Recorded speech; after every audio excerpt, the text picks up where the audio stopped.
Assalamualaikum warahmatullahi wabarakatuh. Alhamdulillah, alamin. Allahumma shalli ala Muhammad wa ala ali Muhammad.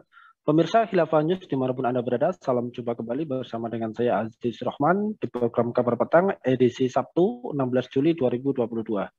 Insya Allah beberapa menit ke depan kami akan menemani Anda mencermati dan menelaah berita paling menarik dan paling populer hari ini bersama narasumber yang kompeten di bidangnya dan tentunya dari sudut pandang Islam.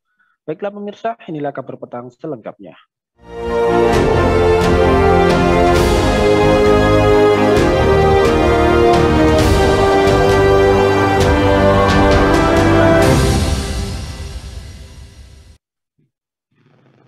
Pemirsa, Pekan Pemuda Riset dan Inovasi Nasional PIRN ke-20 diharapkan mendorong lahirnya ilmuwan muda yang mampu menghasilkan kajian berkualitas. Hal ini disampaikan Menteri Pendidikan Kebudayaan Riset dan Teknologi Mendikbudristek Nadiem Makarim pada sambutannya secara online pada pembukaan PIRN Mataram, Nusa Tenggara Barat, Senin 11 Juli yang lalu. Program ini berawal dari kegiatan perkemahan ilmiah remaja nasional yang diselenggarakan oleh LIPI sejak tahun 2021. Setelah LIPI terintegrasi dengan Badan Riset dan Inovasi Nasional atau BRIN, BRIN pun berganti menjadi Pekan Pemuda Riset dan Inovasi Nasional. Nadiem mengungkapkan terkait penelitian bukan sekedar soal jumlah publikasi ilmiah, namun harus mempertimbangkan kualitas. Bicara soal penelitian tidak bisa hanya membahas soal jumlah publikasi, namun kita harus mempertimbangkan kualitas dari riset tersebut, mulai dari metodologi yang digunakan, cara menganalisis data, sampai dengan mempresentasikan hasil temuan penelitian, kata Nadiem. Nah pemirsa, bagaimanakah cara menumbuhkan lahirnya, maksud kami bagaimana cara menumbuh kembangkan lahirnya para ilmuwan muda yang peduli terhadap negeri ini, kemudian juga bagaimana cara untuk memajukan riset dan teknologi di Indonesia, serta bagaimana cara agar riset Indonesia berguna untuk kemajuan dan kebangkitan negeri ini. Pemirsa, untuk membahasnya kami telah terhubung dengan Profesor Dr. Fahmi Amhar. Kita sapa dulu beliau. Assalamualaikum warahmatullahi wabarakatuh, Prof. Fahmi. Waalaikumsalam warahmatullahi wabarakatuh. Alhamdulillah, ini bagaimana nih kabarnya nih, Prof? Sehat, Prof? Alhamdulillah, semoga semua pemirsa juga demikian ya. Alhamdulillah. Baik, langsung saja ini, Prof. Menurut Anda ini, Prof, bagaimana tanggapan Anda terkait dengan kondisi riset di Indonesia saat ini? Kira-kira bagaimana perspektif Anda terkait dengan hadirnya BRIN ini, Prof? Mohon penjelasannya. Jadi kalau terkait riset secara umum ya Indonesia ini masih sangat kedodoran ya, sangat ketinggalan karena riset ini baik di tataran atas ya di tingkat elit kekuasaan maupun di kalangan bawah itu belum diperhitungkan ya. Orang masih lebih memperhitungkan guru spiritual ya, baik yang sifatnya klinik maupun sifatnya agama ya, ataupun politik ya, politik juga di kalangan bawah itu masih lebih silau pada kehidupan selebriti ya dibanding dengan gegap gempita riset yang ada di negeri ini. Kita masih sangat ketinggalan lah dibandingkan dengan negara tetangga, apalagi dibandingkan dengan negara-negara maju. Kemudian dengan hadirnya BRIN, ya BRIN ini kan salah satu ikhtiar ya bagaimana mengatasi ini ya. Namun dalam masa transisi ini masih banyak pekerjaan rumah ya, masih banyak hal yang ya mungkin karena kita selama ini terlalu dimanjakan ya dalam arti ya para peneliti ini kurang mendapat tantangan ya. Di sisi lain juga memang penelitian ini tidak begitu ditunggu-tunggu ya, sehingga orang bisa dengan apa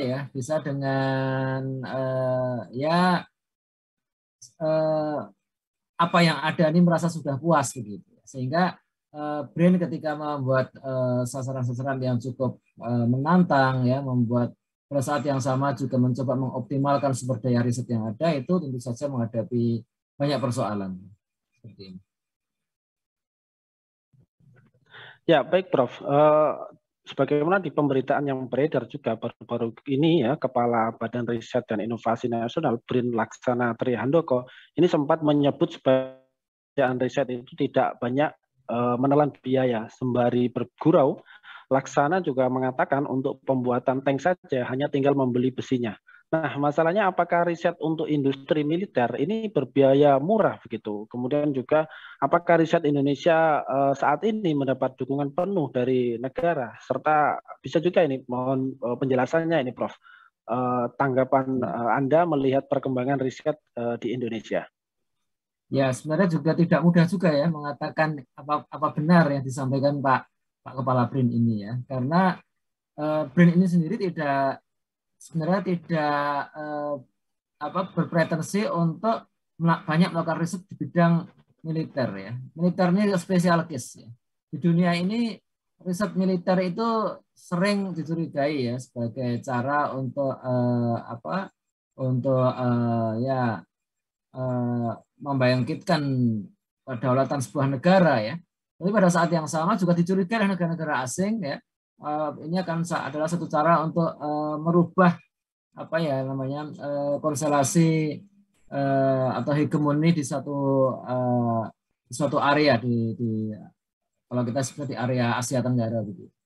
Jadi saya kurang mengerti juga dalam konteks apa Pak Kepala BRIN mengatakan demikian ya, karena ya, yang saya tahu ya itu riset-riset militer ini agak dikecualikan ya di dalam BRIN ini. Bahkan pada waktu integrasi semua penelitian, semua litbang ke dalam BRIN itu ada resistensi dari kementerian yang terkait dengan pertahanan. Apakah itu dari Kemhan sendiri, ya, dari TNI, dari BNPT, dari BSSN seperti itu, ada semacam resistensi. Jadi mereka ada yang kemudian mengubah unit risetnya itu ke dalam nama lain ya, bukan penelitian.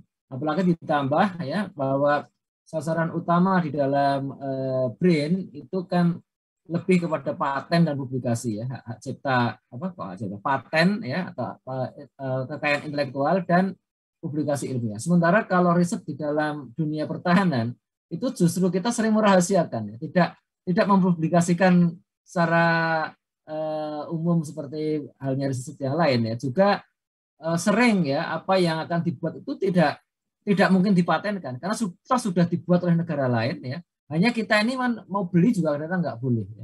Jadi barangnya itu sudah diciptakan di dunia, hanya kita memang kadang mau beli nggak boleh. Karena itu apa? Karena itu menyangkut keunggulan sebuah negara, keunggulan militer sebuah negara. Misalnya nih ya, membuat bom nuklir misalkan ya. Nah ini contoh yang paling ekstrim aja. Bom nuklir itu sudah diciptakan 50 tahun yang lalu atau lebih bahkan ya, 70 tahun yang lalu sudah pernah ada orang bikin bom atom ya, di Hiroshima, Nagasaki dan lain sebagainya. Jadi kalau orang bikin bom atom sekarang itu ya mungkin tidak ada novelty-nya ya, nggak bisa dipatenkan, nggak bisa dipublikasi ilmiah. Tapi yang jelas ada banyak negara itu tertarik untuk bikin bom nuklir ya kan. Kenapa? Supaya dia punya keunggulan komparatif ya. Tapi apa itu boleh? Ya nggak boleh. Kita beli aja nggak boleh kok ya, apalagi bikin sendiri gitu. Seperti itu. Ya, baik Prof. Lantas ini mohon juga ini penjelasannya ini Prof. Kira-kira bagaimana cara untuk menumbuh kembangkan lahirnya para ilmuwan muda yang peduli terhadap negeri ini? Ya ini memang harus kerja bersama-sama saya kira ya. Artinya di level elit politik ya, baik dari level yang paling bawah ya, dari sekedar Pak Lurah ya sekarang gitu ya. Camat, bupati, gubernur, presiden itu juga harus memberikan contoh ya bahwa mereka menghargai riset ya, termasuk menghargai riset adalah mengambil para pembantunya itu orang-orang yang melek riset juga, orang-orang yang melek dunia ilmiah ya, bukan mengambil para pembantu itu para dukun hanya pengamat politik ya. Nah, pengamat politik kalau berbasis riset ya bagus lah, tapi kalau berbasis sekedar membuat fitnah ya enggak juga ya, enggak pas gitu ya. Jadi mereka harus menunjukkan kepedulian dengan itu ya, menarik orang-orang terdekatnya itu dari orang-orang yang paham riset, kemudian juga memberikan anggaran yang cukup untuk melakukan riset ya. Yang kedua adalah di level masyarakat ya, itu juga dari tokoh-tokoh influencer ya, dari media massa juga ya, itu juga harus peduli ke sana ya. Sekarang ini banyak berita-berita tentang dunia ilmiah itu yang tidak proporsional ya, kadang terlalu berlebihan ya, kadang bias kepentingan, kadang juga malah ya sering tidak profesional juga ya. Ini memang harus diatasi juga. Nah, ketiga adalah di sekolah-sekolah ya, itu jalur-jalur yang akan menaikkan gairah orang pada itu harus ditingkatkan ya. Termasuk misalkan kalau sekarang Pak Menteri Pendidikan ya itu membuat istilah Merdeka Belajar ya. Nah, ini Merdeka Belajar yang berbasis riset ini masih kurang ya. Yang ada adalah Merdeka Belajar berbasis wirausaha. Bagus juga ya. Kan nggak semua orang juga berbakat riset juga ya. Nggak semua orang juga berbakat wirausaha. Harus dibuka pintu-pintu yang semakin banyak ya, sehingga ada orang-orang yang dia dengan melakukan riset dia bisa misalnya dimudahkan untuk mendapatkan pendanaan atau dimudahkan untuk masuk ke perguruan tinggi ya. Sekarang ini masih kondisinya masih belum ideal, jauh dari optimal. Ya, baik, Prof. Kalau kita melihat saat ini kan banyak ya potensi-potensi intelektual dari anak-anak kaum muslimin yang kemudian diarahkan untuk kepentingan bisnis industri. Nah, menurut Anda ini, Prof, kira-kira bagaimana caranya agar riset saat ini tidak hanya sekedar didesain untuk kepentingan para kapitalisme, tetapi untuk menghidupkan kehidupan manusia, bukan hanya sekedar menghidupkan mesin-mesin pemutar uang. Ini kira-kira harus seperti apa ini, Prof? Ya, ini juga persoalan yang laten ya, sudah lama. Bahkan di negara-negara barat pun demikian sudah lama. Masalahnya kan memang riset itu sendiri butuh uang ya. Cuma siapa yang membiayai itu siapa ya. Dan ini negara menjadi semacam buffer. Tapi negara kan juga tidak mudah untuk mengidentifikasi riset mana yang nantinya uangnya itu kembali ya. Disinilah kemudian memang akhirnya para industrialis dan otomatis para kapitalis itu berperan di situ. Mereka yang bisa mendanai riset yang kira-kira riset itu akan menghasilkan uang ya. Kalau nggak menghasilkan uang kan buang uang ya, bakar uang. Kan nggak mau juga seperti itu. Nah, sehingga kemudian timbul pertanyaan, ini riset-riset yang tidak langsung kelihatan untuk menghasilkan uang, terus nasibnya bagaimana ya? Riset-riset tentang kosmologi ya, tentang astronomi aja itu nggak bisa loh menghasilkan uang dengan cepat. Siapa yang akan membayar riset untuk menemukan galaksi baru? Emang kita bisa jual itu galaksi yang lain? Kan nggak bisa juga ya. Riset untuk kebencanaan itu nggak bisa juga ya. Apalagi riset untuk mendalami misalnya tentang naskah kuno ya, naskah kuno tentang herbal, tentang obat, tentang sejarah masuknya Islam di Nusantara. Itu kan hal-hal yang tidak mudah juga menghasilkan uang. Tapi juga memang tuh riset seperti itu tidak berbiaya sangat besar juga ya. Meskipun ya kalau riset yang tadi galaksi itu sangat mahal ya. Kayak belum lama ini kan NASA itu mengumumkan hasil dari teleskop James Webb ya, James Webb Space Telescope dari ruang angkasa. Itu proyek itu nilainya itu 10 miliar dolar. Mahal sekali itu ya. Itu berapa tuh? 150 triliun ya. Untuk meluncurkan teleskop di ruang angkasa. Nah, itu siapa yang akan membayar itu? Itu nggak akan menghasilkan uang. Tapi itu dalam jangka panjang ya, itu menginisiasi banyak hal yang baru yang sebelumnya tidak diketahui. Misalkan bagaimana cara mentransmisi data dari ruang angkasa gitu. Itu memang semula nggak terasa manfaatnya ya, tapi kemudian dalam jangka panjang oh ya ternyata belakangan bisa dipakai untuk telekomunikasi seluler ya. Demikian juga tadi riset naskah kuno untuk mencari sejarah masuknya Islam di Indonesia ya, di Nusantara. Itu sepintas loh. Ini manfaatnya apa nih ya? Tapi dalam jangka panjang bisa ketahuan, oh ternyata kita bisa mempreservasi ya, mengawetkan naskah kuno dengan cara seperti itu mungkin berguna juga untuk hal barang-barang yang lain yang lebih komersial. Jadi ini mengkombinasikan ya riset yang menghasilkan uang yang itu bisa dijalankan oleh dunia swasta yang kapitalis tadi ya, dengan riset yang tidak menghasilkan uang. Itu memang perlu waskitonya ya, bijaksananya orang-orang yang ada di pemerintahan ya. Dan jadi kalau di pemerintahan itu memang mereka berpikir ya, pada umumnya berpikir riset yang tidak bisa dikomersilkan itu tanggung jawab negara ya. Sedangkan riset yang bisa dijual ya, bisa lebih cepat menghasilkan uang itu biar ditanggung oleh industri. Kira-kira begitu. Ya. Baik, Prof. Lantas kemudian ini selanjutnya, kira-kira bagaimana cara untuk memajukan riset di Indonesia ini?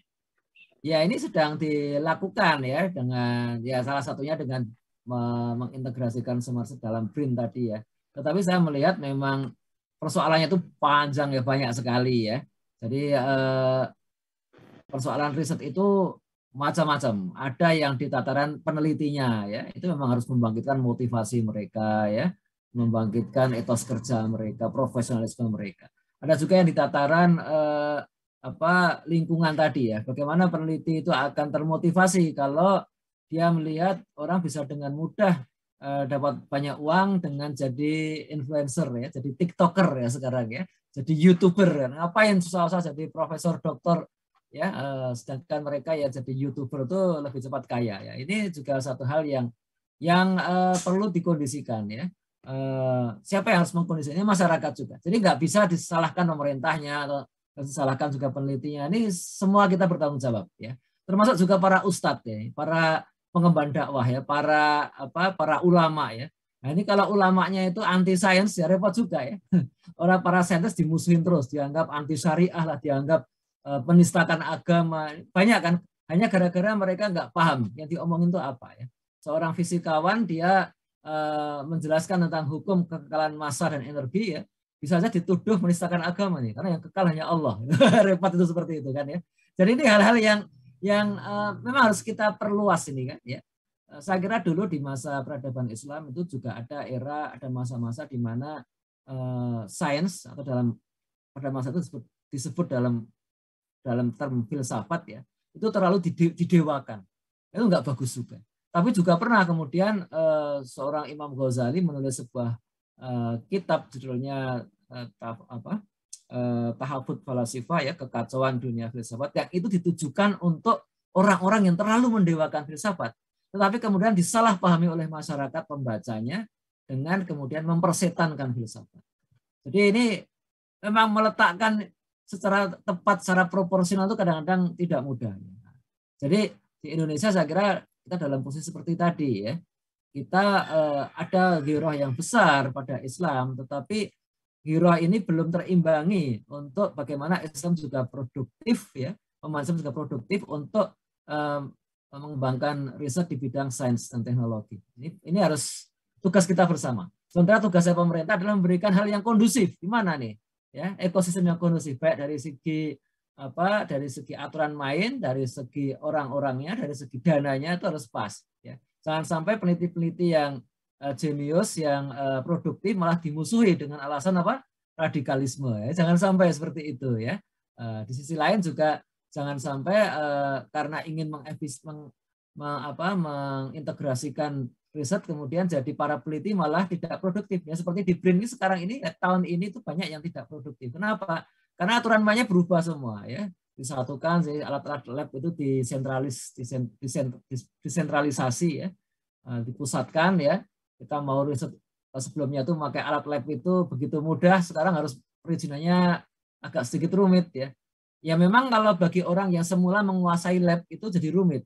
Tapi kita harus sepakat bahwa banyak alat lab itu yang penggunaannya itu rendah ya. Misalkan ada kapal, kita punya kapal riset. Dalam setahun itu ya, setahun itu 365 hari, itu dia berlayar hanya 50 hari. Kan sayang banget tuh ya. Nah, dan dulu yang bisa menggunakan itu hanya pusat riset yang terkait langsung dengan kapal tadi. Nah sekarang ini nyaris dengan sistem Ariadne BRIN itu semua orang bahkan dari perguruan tinggi bisa menggunakan kapal riset dengan satu sistem yang dibuat oleh BRIN. Tapi kita masih harus menyesuaikan diri nih. Gimana nih caranya orang bisa melakukan transisi ini dengan smooth ya, dengan baik. Baik, Mas Awan, ini luar biasa ini. Terakhir, Prof. Bagaimana agar membangun iklim riset yang sehat, kemudian juga bagaimana agar para ilmuwan ya, ini mampu melejitkan kapasitas diri secara totalitas sehingga bisa memberikan dampak dan kontribusi yang nyata bagi umatnya. Ya, saya pikir ya riset itu bukan cuma soal metode ilmiah ya, bukan cuma soal dana atau nanti hasilnya menjadi kekayaan intelektual, bukan ya. Riset itu kalau dipikirkan secara jernih itu juga persoalan surga dan neraka. Kenapa? Karena seorang periset yang baik ya, dia tuh motivasinya itu untuk ibadah ya. Dia tuh mendapat motivasi yang spiritual, motivasi yang paling kuat itu bahwa saya akan melakukan riset yang baik, akan melahirkan sebuah penemuan, akan menghasilkan sebuah pengungkapan rahasia alam semesta ini, itu agar kehidupan manusia lebih baik, agar manusia lebih mengenal Tuhannya, agar manusia dapat lebih memberikan manfaat untuk sesama. Ini motivasi yang sangat luar biasa ya. Nah, kemudian dia merasa dengan motivasi spiritual itu dia akan melakukan riset dengan jujur, dengan amanah, ya, dengan hemat, ya, hemat sumber daya, dengan komitmen yang kuat untuk menyumbangkan hasilnya bagi kemanusiaan. Ya. Nah, jadi ini berawal dari si perisetnya. Nah, kemudian dari masyarakat kemudian juga harus diedukasi, ya, bagaimana mereka menghargai riset, menghargai dunia ilmiah pada umumnya, ya. Demikian juga para tokoh-tokoh masyarakat yang lain, ya, para ulama, para influencer, ya, para itu juga menghargai yang sama. Tidak hanya sekedar menganggap oh ini para periset orang yang pandai, enggak sekedar itu, ya, tetapi menghargai karyanya. Karena tidak ada artinya menghormati seseorang sebagai orang pandai tapi meninggalkan kebenaran atau meninggalkan penemuan yang dibuatnya, ya. Banyak hal yang menyebabkan orang itu membuat seorang periset itu mati berkali-kali, ya. Saya dengan kalimat seperti itu, ya. Kenapa? Meskipun dia dihargai sebagai seorang ilmuwan, tetapi ketika hasil karya ini tidak digunakan, tidak didengarkan, itu pada hakikatnya dia telah dibunuh, ya. Kenapa? Karena ya dia ada kehilangan motivasi. Untuk apa saya meneliti susah-susah, toh tidak dipakai juga, ya. Karena dia, udahlah saya meneliti yang ala kadarnya saja, toh orang nggak akan dengar juga, ya. Ini sangat berbahaya ini, ya. Nah, kita tidak ingin seperti itu. Kita ingin para ilmuwan kita, ya, para peneliti kita itu memberikan yang terbaik, tidak hanya bagi Indonesia, ya, tapi juga bagi seluruh dunia. Kenapa? Karena Islam, ya, terutama ini para peneliti Muslim, ya, karena Islam itu adalah rahmatan lil alamin, ya. Jadi para peneliti itu para periset itu menghasilkan sesuatu yang bermanfaat bagi dunia untuk selama-lamanya, ya. Kita sekarang ini, ya, Muslim maupun bukan, ya, itu kalau kita menggunakan aljabar misalnya, ya, aljabar itu kan hasil karya seorang ilmuwan Muslim di masa lalu, namanya Al-Khwarizmi, atau menggunakan lensa juga teknik fisika optika itu hasil karya Hasan ibn Al-Haytham, ya, ahli fisika Muslim di masa lalu. Itu otomatis pahala amal jariah itu mengalir. Apa kita nggak ingin seperti itu, ya? Jadi amal jariah itu tidak hanya ketika terkait dengan ilmu-ilmu Islam, enggak, ya. Itu terkait dengan semua ilmu selama itu memberikan manfaat, ya. Semua orang yang pakai kacamata, ya, misalkan itu, ya, ada pahala mengalir ke Hasan ibn Al-Haytham tadi, ya, karena jasa beliau sehingga kita bisa menggunakan fisika optika misalnya. Nah, inilah mudah-mudahan ini dimengerti oleh para ilmuwan itu sendiri, juga dimengerti oleh para orang-orang tokoh-tokoh yang lain, sehingga mereka bisa menjadikan ekosistem, ya, atau iklim riset itu di Indonesia itu semakin sehat. Demikianlah, ya, kira-kira, mudah-mudahan bermanfaat.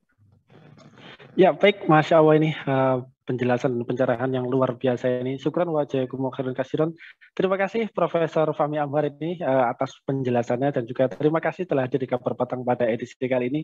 Insya Allah nanti kita ketemu lagi di lain waktu dan juga di lain kesempatan. Semoga Profesor Fahmi dan keluarga sehat selalu dalam lindungan Allah Subhanahu wa Ta'ala. Assalamualaikum warahmatullahi wabarakatuh, Profesor Fahmi Ambar. Waalaikumsalam warahmatullahi wabarakatuh. Baik pemirsa, demikianlah Kabar Petang pada edisi kali ini. Semoga Anda mendapatkan banyak manfaat dari acara kami. Jangan lupa saksikan kami pekan depan di jam dan channel yang sama. Dan jangan lupa juga like, comment, share, subscribe, serta klik tekan tombol loncengnya agar tidak ketinggalan update terbaru dari Khilafah News. Karena hanya di sinilah Anda akan mendapatkan informasi aktual, terpopuler, dan tentunya dari sudut pandang Islam. Akhirnya, saya Aziz Rahman beserta seluruh kru yang bertugas undur diri. Wassalamualaikum warahmatullahi wabarakatuh.